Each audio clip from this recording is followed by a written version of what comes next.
Hi guys, welcome back to my channel. My mom told me about using glycerin and shea butter in her hair, so I thought I'd do the same thing, just try it out, and also I would add softening hair milk as well.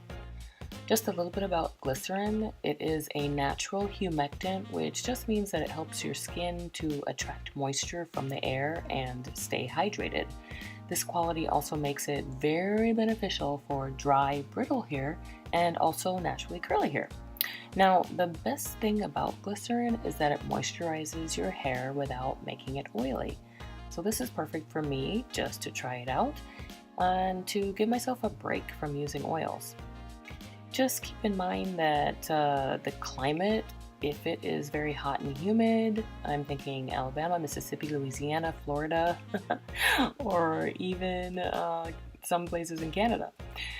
Well, then glycerin will actually absorb moisture from the hair and cause your hair to swell, creating a frizzy hot mess.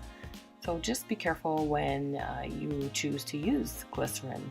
Always dilute glycerin also with any other ingredient like aloe vera or water.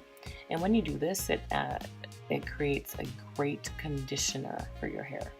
Now, in weather that is extremely dry, glycerin will actually seek out moisture from your hair and actually dehydrate it, which can cause damage and some breakage.